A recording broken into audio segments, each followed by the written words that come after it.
Welcome students. Exercise 2.5 पढ़ेंगे हम। इसमें 11th क्वेश्चन देख रहे थे हम।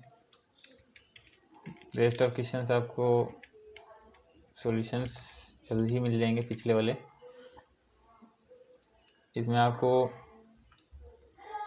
27x³ y³ और z³ और -9xyz मिल रहा है। इसका गुणनखंड करना है। ये सर्व समीकरण आपको अच्छे से याद करनी है। इस सर्व समीकरण में खासियत क्या है कि x का y का और z का क्यूब रहता है माइनस ये फिर से 3 और xyz आएगा। ठीक है, इसमें जो घात 3 है उसी का सेंस में रखते हुए 3xyz याद कर लें। इधर आपको x + y + z और x² y² z और z² -xy -yz और -zx। इसको हल करना आपको बिल्कुल लॉजिकली तरीके से है। इसको अगर आप तुलना करवाते हैं, तुलना करवाने से आपको क्या मिलेगा, ये x³ की जगह आपको क्या दिख रहा है यहाँ पे 27x³ और y³ की जगह क्या मिल रहा है y³ और यहाँ पर z³ की जगह z³ भी मिलेगा। और रेस्ट जो आपके बच रहा है ये 3xyz, इसको आपको इग्नोर करना है क्योंकि आपको 3 मान ही चाहिए जो 3 ओनली x y और z की जगह आए।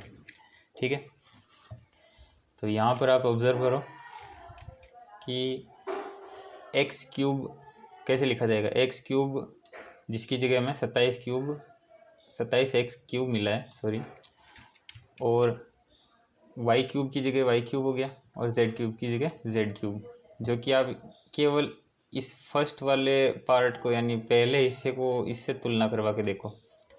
केवल x³ y³ z³, तो x³ की जगह ही आपको अंतर दिख रहा है जो कि यहाँ सामने मैंने लिखा है,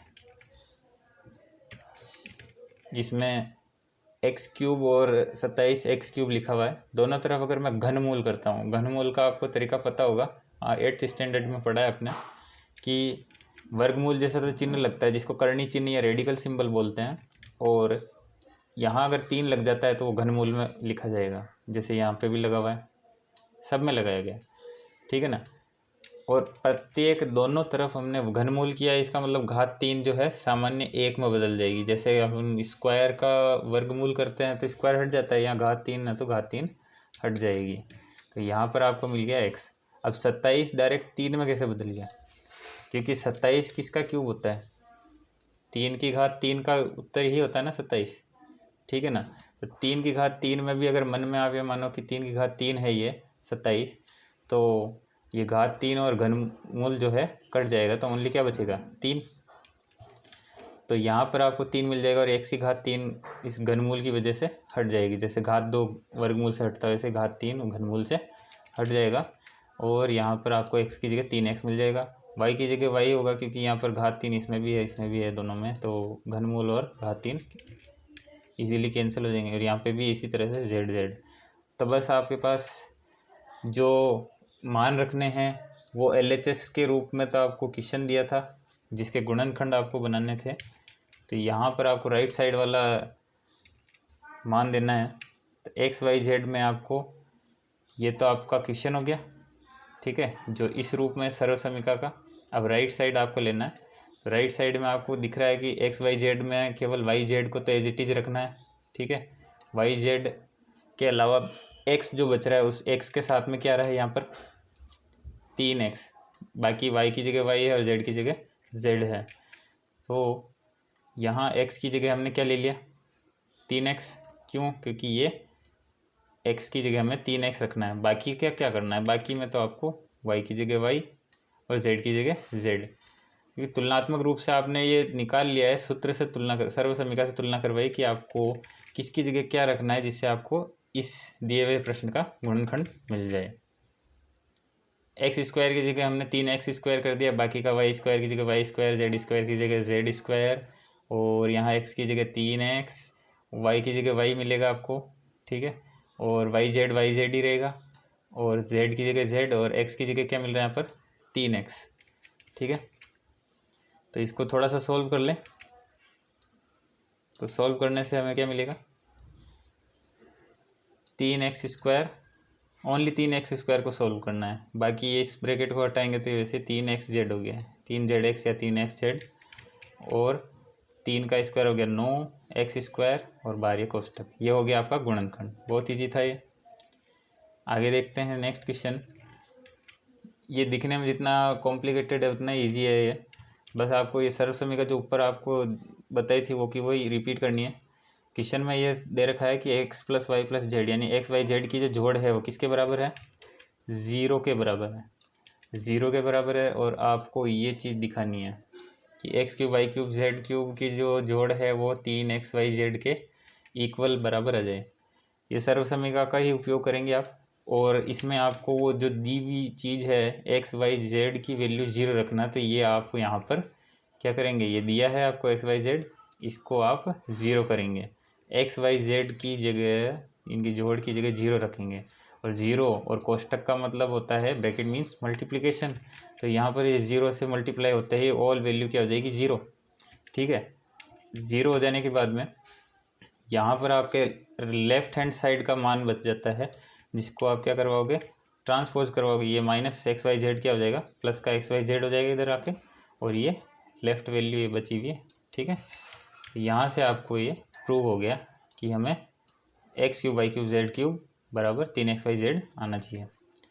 नेक्स्ट बात करते हैं आपके क्वेश्चन नंबर 14 की। क्वेश्चन 14 में आपको घनों के परिकलन, बिना परिकलन किए आपको सर्वसमीकरण की सहायता से प्रत्येक का मान निकालना है। ये बिल्कुल उसी तरीके की सर्वसमीकरण पर बेस्ड है जो कि अभी आपने यहाँ पे पढ़ा है कि ये जब x y z 0 रहेंगे और x³ y³ z³ की वैल्यू किसके बराबर हो जाएगी? 3x y z के। ये अच्छे से याद रखना, अभी काम आएगा ये। इसमें आप ये देखिए x³ y³ और z³ है, और अगर आपको इसका मान निकालना है तो आप देखो ये सर्वसमीकरण तो मैंने पूरी काम में ली है। ये तो आपको समझाने के लिए लिखा है कि आप डायरेक्टली ये वाली चीज़ लिख सकते हैं। ठीक है ना, और बस इसमें यह बताना होगा कि यदि हम x y z को 0 ले लेते हैं तो हमें ये मिलेगा, क्योंकि अभी हमने पिछले वाले क्वेश्चन में हमने इसको प्रूव किया, सिद्ध किया कि x³ y³ z³ किसके बराबर हो जाता है? 3x y z के। ठीक है, तो सेम वो की वही चीज़ लिखी है जो मैंने पिछले क्वेश्चन में प्रूव करके बताया।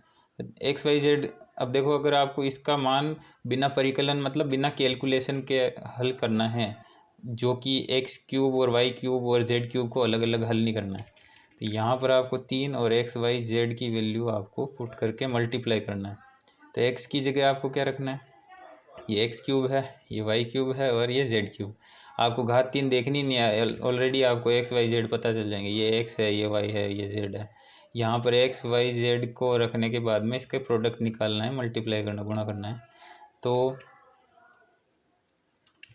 इसमें 28 को जैसे हमने पहले 15 से गुणा करवाया, आप कहेंगे माइनस चिन्ह गायब हो गई, बिल्कुल ही माइनस माइनस को मल्टीप्लाई कर लोगे तो ये दोनों सेम सिंबल है, दोनों सेम चिन्ह हैं, इसलिए क्या आना चाहिए? प्लस, यानी माइनस हट जाएंगे।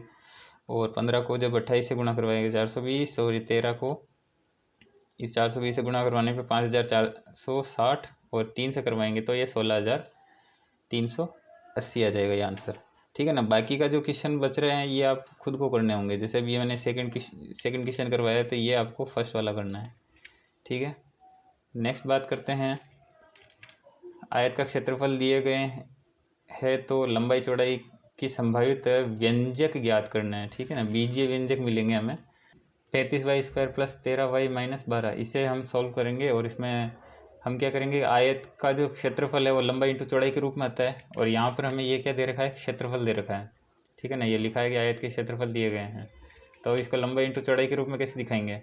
35y² और ये -12। आपने ये पढ़ा है कि मध्य पद विभक्त करके कैसे हल किया जाता है। बीच वाले के हम 13 के इस तरह से खंड प्राप्त करेंगे जो कि गुणा करने पर 12 और 35 का गुणनफल के बराबर है, यानी 12 और 35 को गुणा करवाने से 420 आता है। ठीक है ना, 12 और 35 को अच्छे से गुणा करवाएं, 420 आएगा, और 420 यहाँ पर हमारे 28 और 15 को गुणा करने से आता है, जिसमें घटाने या जोड़ने पर हमें क्या मिलता है? ये वापस 13 मिल जाता है। ठीक है ना, तो यहाँ पर हम क्या करेंगे? 2 जोड़े लेंगे इधर लेफ्ट और राइट में। इन दोनों में अपन 7 की टेबल और y कॉमन देख रहे हैं, तो 7 की टेबल और y कॉमन ले लिया,